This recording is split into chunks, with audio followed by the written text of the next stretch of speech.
Hello. How are you today?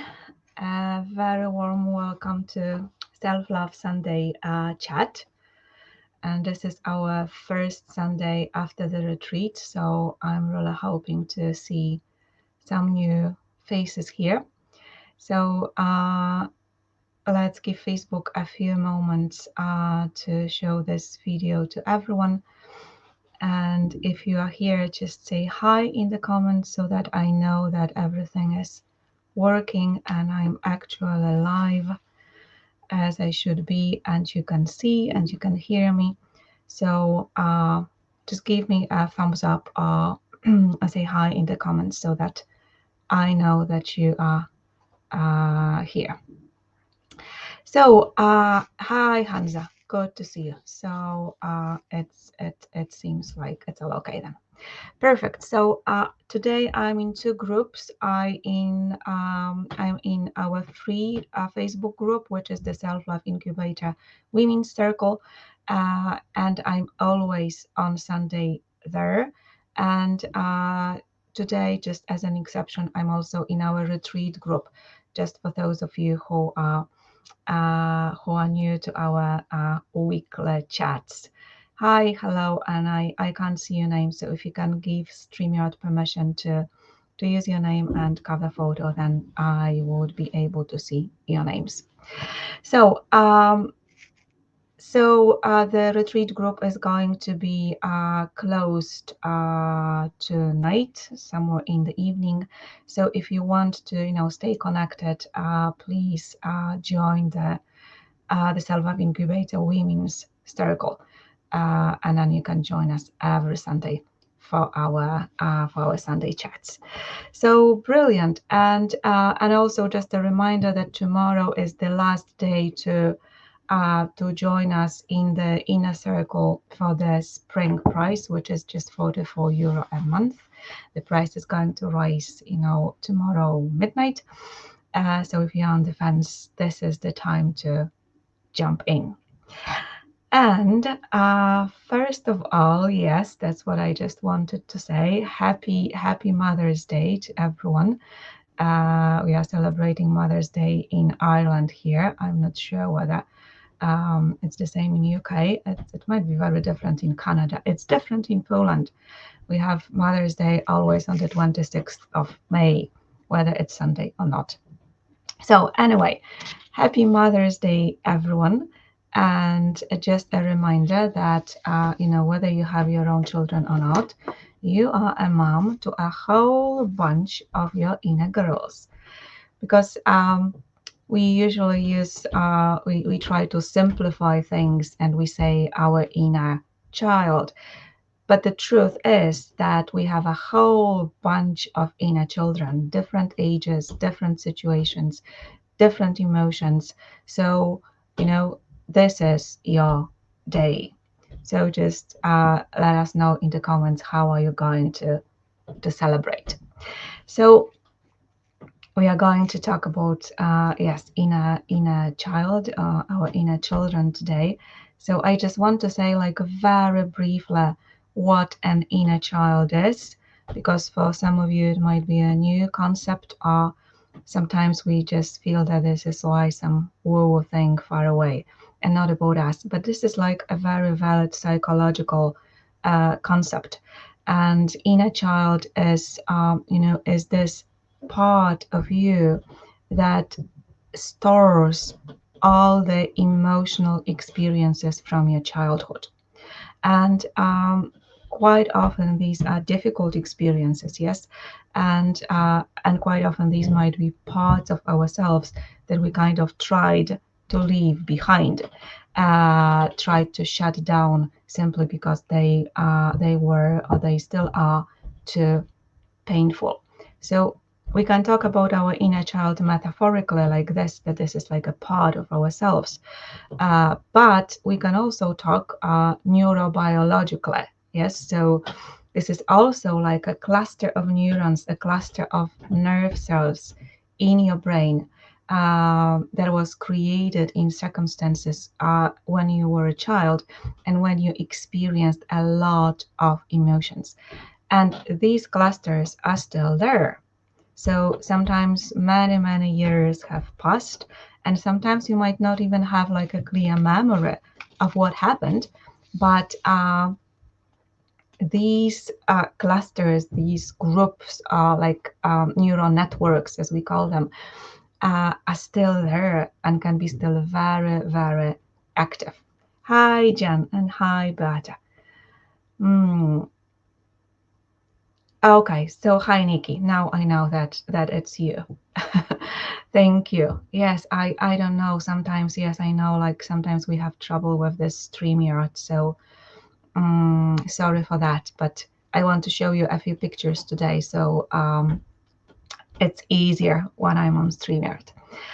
All right. So so whatever way we think about our inner child, yes, uh, it is still very much alive and very much active, and quite often creating a whole range of mess in your life if you don't take care of it properly. So let me show you. Just I found a beautiful poster just the other day that kind of reflects it in a beautiful way, doesn't it?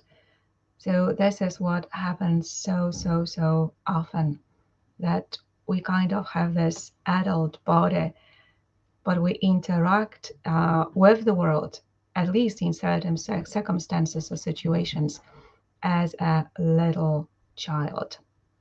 So how do we know that that our inner children are still very much alive? So I think the easiest example is in our relationships, and I'm sure that this has happened to you at least a few times. So just give me yes in the comments if that's true. Now, have you ever had a really big argument with your partner, with your husband, even with your friend? Yes. And so it was like full of emotions and drama. And then after a while, when you calm down, you kind of realize that you both behaved like 5-year-olds. And of course, it's much easier to see that they behave like 5-year-olds. But like, you can be quite sure that we did much the same. So what does a 5-year-old like typically do when things do not go their way? They throw a tantrum, they stamp their feet, yes, they kick and scream. They can say like, I hate you, you're so stupid. They can storm out of the room.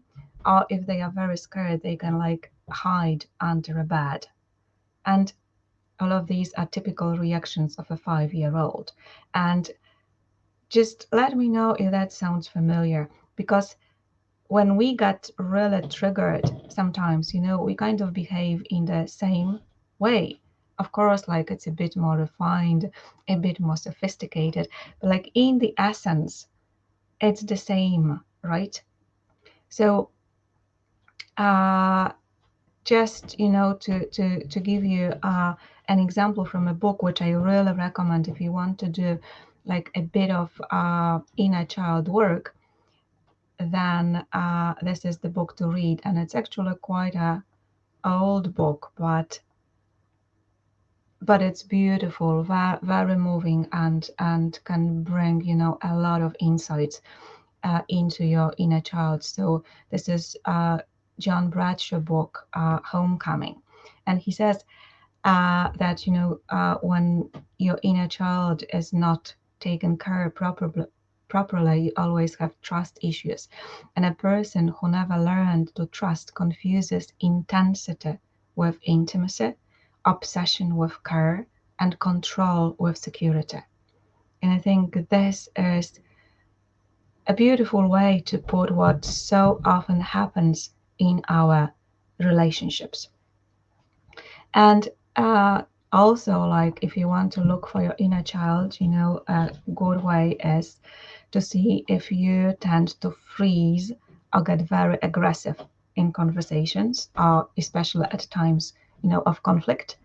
If you have like a strong emotional reaction, like for example, a shame reaction, like a shame attack, in over like a minor thing or an incident. If you tend to repeat the same kind of relationships that are kind of dysfunctional or toxic, if you find it very difficult to make decisions, because if you can't make a decision for a long period of time, it usually means that there isn't an adult around to sort things out. And also, all kind of problems with intimacy, with commitment, and with dependency. It's like codependency is most often related to a very wounded inner child, and a whole range of, as we said, trust issues. So I'm really curious if you have like an example in what situation your inner child like comes up to the surface and starts to take over.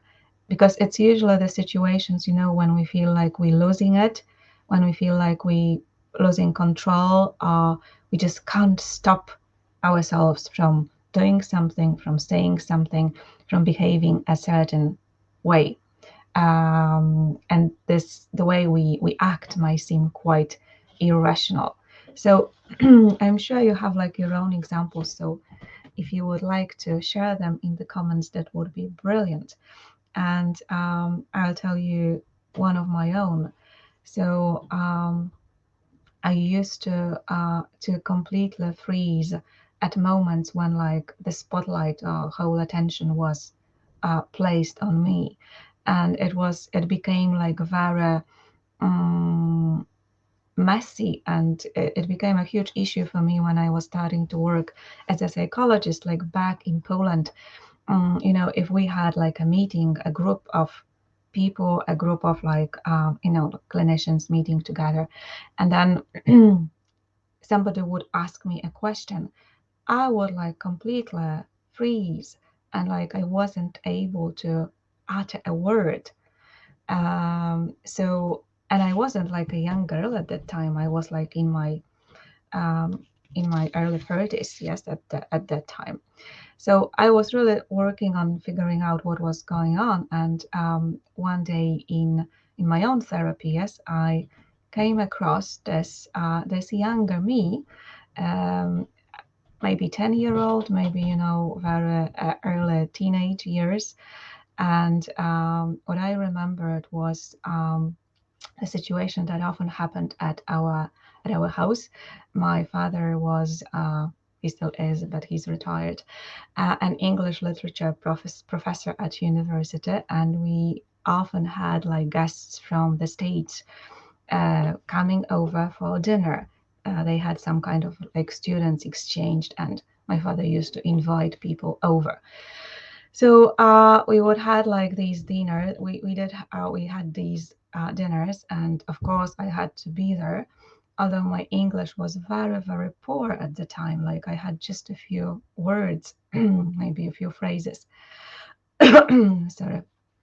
And my mom didn't speak English at all, and that is a completely different story for another day. But it was really interesting dynamic that was going on there. So anyway, we had these dinners, and my father liked during a dinner like that, ask me, some really tricky question. Like for example, so like Kasia, can you tell like everyone how do we prepare this dish, this Polish dish?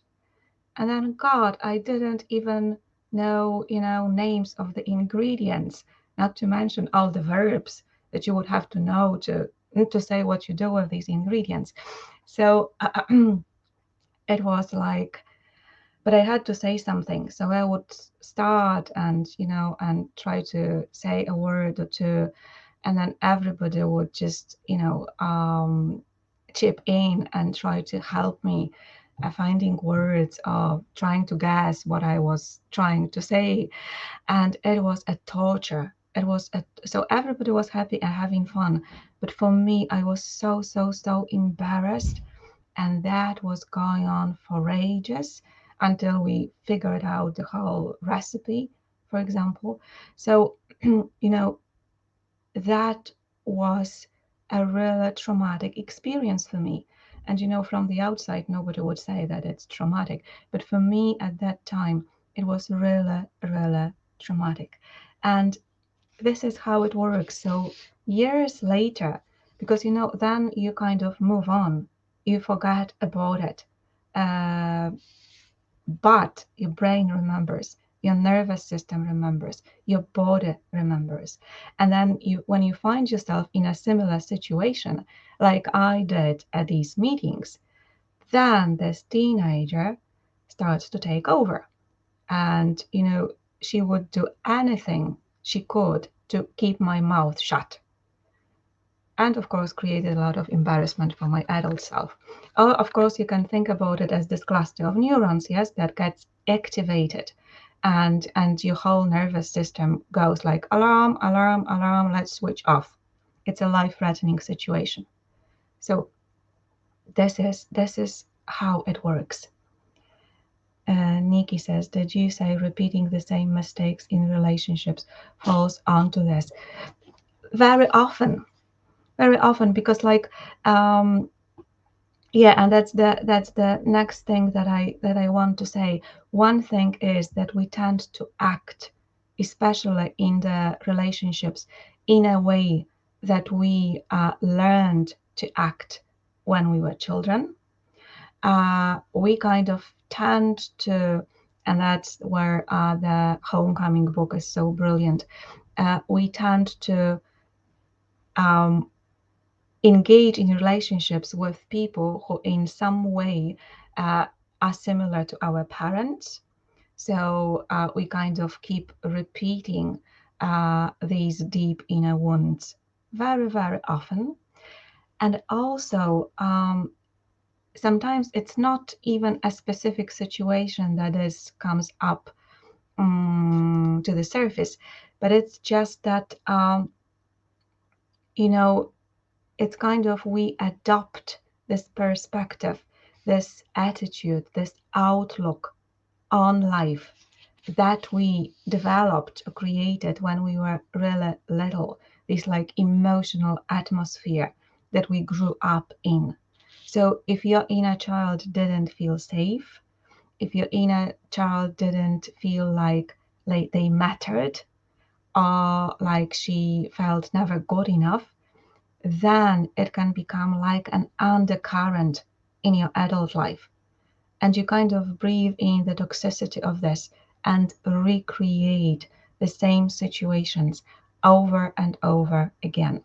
So, in that sense, it impacts on our relationships big, big, big way, all kinds of relationships. But of course, as you know, our love partners or our spouses are always our biggest teachers. In these contexts, our inner children, have a lot to say. So quite often, just to show you one more picture, quite often it looks like that. And that's a very, very, very sad picture, isn't it? Let me know if it sounds or looks like familiar. So what can we do about all that? So that all kids left to their own devices, can become very, very messy. So your inner child, your inner girl, needs a parent. And as we are all women today, she needs a mom that she didn't have. So, and she needs a dad that she didn't have, of course. So, just a little disclaimer here, it doesn't say anything about your real mom or your real dad. When we do this kind of work, or at least when I do this kind of work, it has nothing to do with judging or blaming our parents. They did the best they could. And of course, given their life story, given the circumstances they were in, given the kinds of supports that they had in place, they always did their best.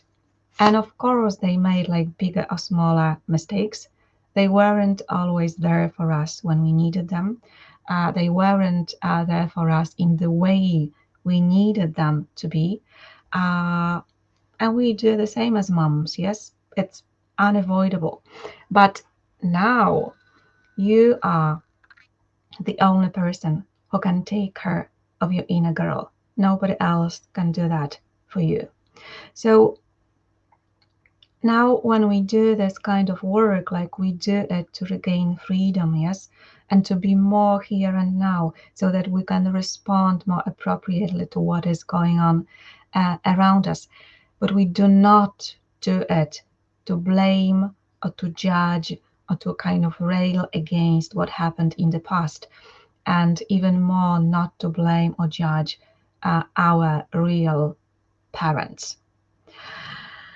So your inner girl needs a loving parent, and she needs to get whatever she didn't get in the past. And that sounds obvious and that sounds easy, but quite often it is not. So quite often when our inner child starts to knock on the door, or sometimes even bang on the door, or sometimes even kick the door, we kind of try to, turn the lights off, close the curtains, and pretend we are not home. And that's because, it is often painful, like to look back at these situations, at these emotions that the inner child carries in them is uncomfortable and painful. Uh, and also, just to remember, if you experienced trauma during your childhood, if your family, the circumstances were really abusive or really chaotic, if you were neglected as a child, then your inner child might be deeply wounded. And then it might be not the best idea to do this work on your own. So just to be very mindful, because these are intense emotions we are working with. So that's just worth remembering, that it's better to do this uh, with a professional. And at the same time, it's worth remembering that this path to freedom goes right through the pain, not around the pain, not over or under the pain, but just straight through it. And it's always worth it. Oh, hi, Adriana. So good to see you with us. I haven't seen you for a while. So good to see you back here. Uh, so it's important to have the right kind of support when you're doing this kind of work. And when I work with my one-on-one clients, like there isn't one client that I haven't done inner child work with, because it's such an essential part if we want to regain our freedom and our power and make the changes that we deeply long for. So, and just remembering again that traumas are all kind of different experiences. There are traumas with big T, which are quite obvious, and we all know that if you experienced abuse, if you experienced bereavement as a child, if you experienced loss, if there was an accident, life-threatening illness, then this was a trauma. But there are plenty of traumas with small t, because trauma is any event, any situation that your system does not have scope to cope with, does not have resources to process. There aren't enough internal or external resources to process this situation. So it might be nothing for somebody else, and for you it might be a huge trauma. Like, even when you get, for example, like shamed by a teacher at school, for somebody else it might be, well, just an everyday experience, and for you It might have been a deep, deep, deep trauma. And then this cluster of neurons was created, and each time a situation resembles, sometimes very, very vaguely, this first wound, then this cluster gets activated, and you kind of get sucked into a memory time hole, as we call it. So you kind of, in a fraction of a second, you're here, let's say like 50 years old, talking to your partner, talking to your boss, talking to your child, and then in a fraction of a second, you get sucked into a memory time hole, and you still see the situation, see the other person, and see yourself in all that as a 5-year-old, 7-year-old, 10-year-old, 15-year-old. So this is how it works. Okay, so what to do about all that? How to reclaim your freedom? So my mantra, as you know, in the work I do, is always the first step is the awareness. So you just need to notice when your inner child becomes really active, when it starts to take over, when it's grabbing the steering wheel, and when it becomes upset, when it becomes angry, when it becomes sad.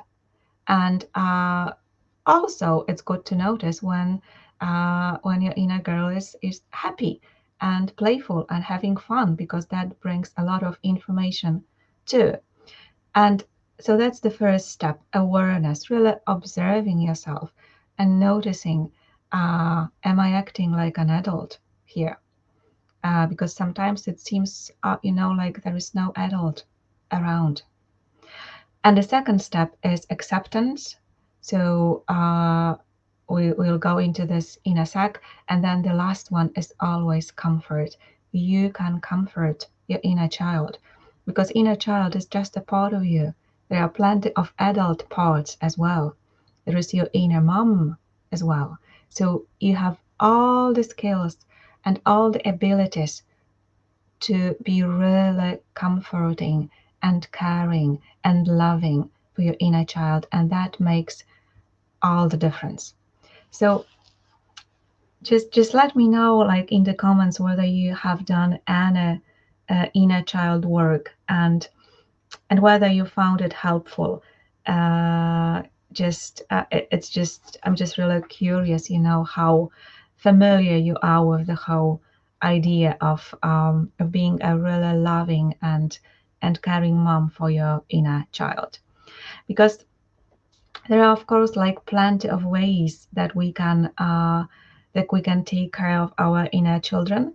So, of course, a good thing is to find a few photos from your childhood and place them somewhere you can see them often, and just notice what's coming up. Of course, you can do meditations, just being very careful, as I said, not to re-traumatize yourself. Like if there is serious trauma there, it's good to have support. And then you can also, write a letter to your inner child. You can talk to your inner child. You can draw a picture for your inner child. You can take her for a walk. You can take her for ice cream. There's plenty of things that you can do there. But the most important thing that I would like to take a bit of time and dive a bit into today is for you to give your inner girl 5 clear messages. So you can even to make this as effective as possible, you can even close your eyes for a moment and just allow yourself to see your inner girl, and she might come up as a very young girl, as a toddler even, or maybe a bit older. Whatever image is coming up, that's perfectly all right. The first that comes is the best. Hansa says that she did a couple of inner child practices, very cleansing and releasing, brilliant. And Or Adriana says yes, in a session with me. Yeah, perfect. So brilliant. It is always a very transformative practice, and sometimes it feels like we are doing something a bit magical, yes, something uh, just in our imagination. But then it kind of changes a lot on the outside, because like these things are stored deeply in the body and in the emotions. So sometimes we can't access it just by thinking about it, just by doing our mindset work. That's not enough. Trauma or difficult experiences are always imprinted in the body. All right, so coming back, if you can like close your eyes for a moment and just allow any image of your inner girl to come up to the surface. Notice what she feels like. Notice first of all what she looks like, how old she is, and then also what she feels like. And whatever she feels like, if no matter whether she's like sad or happy at this moment when you see her, I would really like you to say 5 things to her. So you may imagine you just, somewhere with her, either in the place in which you saw her right now, or you can bring her to some other place where you can feel safe and comfortable, and just, sit together with her, just look at her and tell her these 5 things. So, first of all, tell her, I see you, I hear you, and I see you. And then also, it is okay for you to feel the way you feel. It is okay to be sad. It is okay to be angry. It is okay to be ashamed. It is okay to be scared. And also, it is okay to be happy. It is okay to be carefree. It is okay to be playful. It is okay to have fun. It is okay for you to feel just the way you feel. And then tell her as well, if this sounds right and if you can find this authentically in your heart, tell her you are the most important person in the world. For me, you are the most important person in the whole world. I care for you. You matter to me so, so, so much.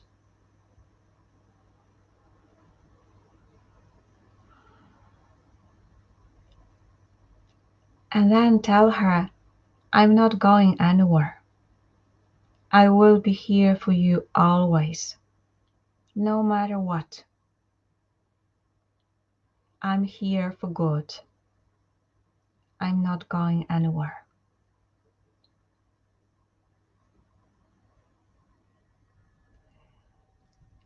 And then the last thing I would like you to say to her is, you are safe.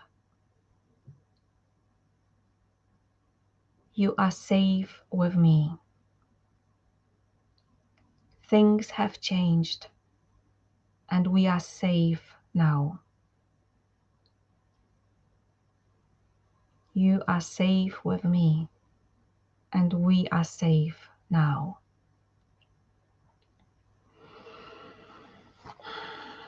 So just take a deeper breath and just let us know what it feels like to say these things to your inner girl, and whether you were able to, authentically connect to these messages, and also whether your inner girl responded. And sometimes it takes a while for our inner child to respond. They might be really deeply wounded, deeply in pain, and it takes a while to rebuild this trust. So sometimes they pay no attention to us at the beginning. But if we show up consistently and take care and are loving and really attentive, then they are able to build this trust, and we can grow this relationship and build it together. Empowering, yes, that's very, very empowering. Um, and that helps your inner child as well not to feel so helpless and so alone. Brilliant. So, of course, this is just a little glimpse into the work that can be done with the inner children, but I just wanted to, to give you a little taster if you haven't tried that yet. And when we do this, this makes all the difference, because just to remind you, your inner child is the doorway to everything that, a healthy child is full of. So if you imagine like a healthy, 3, 4, 5, 6, 7, 8, 10-year-old, whatever's coming to you, they are full of the qualities that so many of us have completely forgotten. They know everything about being spontaneous, about being playful, about being curious, about being creative, about being innocent, about being, very intimately connected, in touch with our physical body, about being open, and very, very much about being trusting. So, just to show you one more picture, this is where we want to arrive at.